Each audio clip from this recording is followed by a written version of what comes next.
Netherlands denies former Philippine presidential spokesperson Harry Roque's asylum application. Philippine Justice Secretary Boying Remulla says Roque is now in Germany. Remulla also says it is now up to Germany to give Roque asylum. Ngayon na naman, sinabi nila, denied ang asylum, sinasabi ko, nako, wishful thinking po yan. Hindi po yan mangyayari. Ako, magandang araw po sa inyong lahat, ha? Naku, pasensya na po kayo at talagang kinakailangan na mag-live na naman tungkol na naman dito sa fake news na pinapakalat na na-deny na naman daw po ang aking asylum, no? Alam niyo po, napapagod na ako kasi meron ditong isang kampon, si Joe Maciso, na walang sinasabi kundi denied na aking asylum. Noong una ako nagpunta ng Germany, Bremen ata, inanunsyo niya na ako daw ay na-deny na raw ang asylum.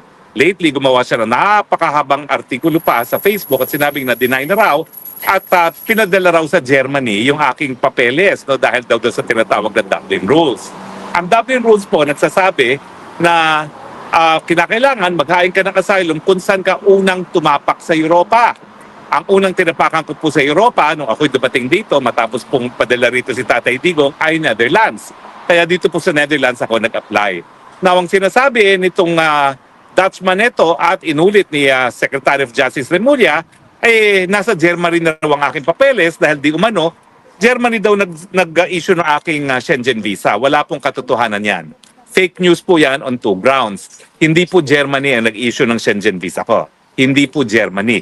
Kaya walang kahit anong possibility na Germany ang mag-handle ng aking asylum. Pangalawa, hindi po totoong na-deny.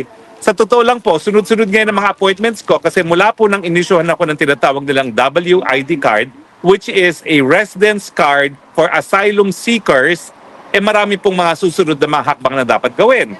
Nandiyan na po yung formal na pagrehistro sa syudad ng Hague ng aking residence at patapos po nun, bibigyan ako ng anong number yan? BSN number. So yung BSN number, yan po yung SSS. Yes. Pero ngayon meron na po akong ID card, yun nga po, nagbubukas na ako ng bank account. No? Patapos ko marehistro po yung aking residence dito, ay mapukuha na ako ng BSN number. At yung BSN number naman po, that would eventually lead to a work permit. No? Pero yung work permit, hanggang 6 na buwan pa po yan. So I have 3 more months para ma-issuehan ng work permit.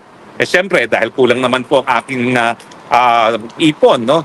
Pagamat I've been practicing law for 34 years already, siyempre, kahit papano, may limitasyon ng ipon. So eventually, I have to work here in Amsterdam, in Netherlands, no?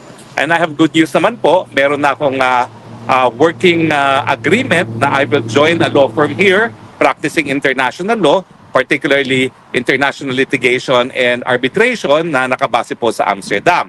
Hindi po yan magiging full-time. Kumbaga, I will become an off-counsel kung anong kliyente ko. But if they will ask me to help in their cases, I will also help. Vice versa. No? At bukod po dyan, I have been interviewing quietly with different universities for a teaching job. No? At ako naman po ay hindi lang naging full-time professor sa UP, kundi sa National University of Singapore at saka sa American University rin. No? But of course, I'm hoping na yung campus na pagtuturuan ko will be close to The Hague, no? Dahil ayaw ko naman mapalayo sa The Hague. Pero yan po ay katotohanan, yan ang reality, hindi ka naman po pwedeng mabuhay lang on savings and after surviving on savings for the past 9 months kasi 6 na buwan po akong nag-exile bago pumunta ng Netherlands and it's now my 3rd month, syempre, paubos na rin yan at kinakailangan back to work, no? So actually, no isang araw po, I reported already to the office in Amsterdam. For the first time, I was in a suit.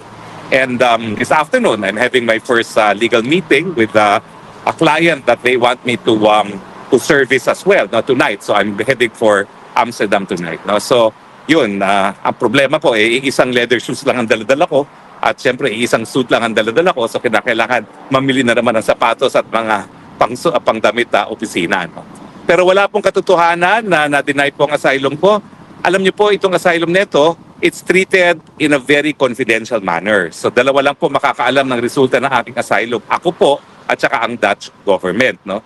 Wala pong kahit sino na may access. No? Wala kayong database na pupuntahan. At kung tatawag kayo sa IND, yan yung nag-handle ng aking asylum, wala po silang masasabi sa inyo dahil it's treated in a very confidential manner. Ako po ay nag-practice din ng asylum law sa Philippines dahil nagkaroon po ako ng, kung hindi ako nagkakamali, 4 o 5 ADB officers na nagkaroon ng change of government sa kanilang mga bayan, kinancel ang mga passport at kinailangan silang humingi ng asylum sa Pilipinas para sila pwedeng manatili sa Pilipinas at patuloy na magtrabaho sa ADB, no? So alam ko po, worldwide, this asylum procedure is governed by treaty. Ito po yung Convention on the Rights of Refugees and Asylum Seekers. Uniform po ang procedure. Now, gaya po ng Pilipinas, ang procedure po dito sa Netherlands, administrative lamang. Pero hindi gaya sa Pilipinas, ang nag-handle ng immigration, yung immigration mismo, no? Sa Pilipinas, DOJ po nag-handle at syempre, hiwalay ang DOJ sa immigration. Pero po, iisa lang. Ang maganda po dito, dahil ang immigration, ang tawag po dito IND, ang siya nag-handle ng aking immigration, lahat ng request for deportation dadaan din sa kanila.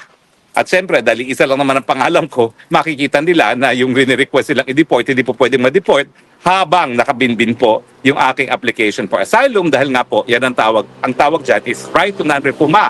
Yung karapatan, una-una na hindi ka dapat i-prosecute kapag ikaw ay pumasok miski wala kang passport o visa at pangalawa, hindi ka dapat ma-deport doon sa bansa kung saan ikaw ay umalis dahil nga ikaw ay ginigipit dahil sa iyong paniniwala at paninindigan.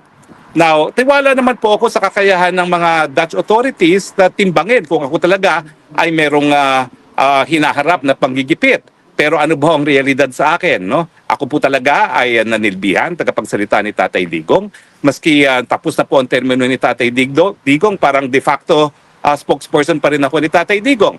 At siyempre, nung naghiwalay po ang Marcos at ang Duterte nung Enero, formal na naghiwalay nung Enero, nung linunsad ang hakbang ng maisog, alam naman po natin na talagang kasama na rin po ako ni Tatay Digong na iwagayway ang katotohanan na ang nais mangyari ng Marcos administration ay Marcos forever. So anyway, importante lang po na pasinungalingan ko na naman ang latest na sinasabi ni Secretary Remulla at bibigyan ko lang kayo ng paalala ha. Take 2 na po si Secretary Remulla. Una, sinabi niya, marami raw akong ginagamit na passport. Anong sabi ng DFA? Iisa lang ang passport ni Harry Roque. Ngayon na naman, sinabi nila, denied ang asylum, sinasabi ko, nako, wishful thinking po yan. Para ako'y mapauwi, makulong, madikdik dahil sinisisi nila ako sa pulboronic video. Hindi po yan mangyayari.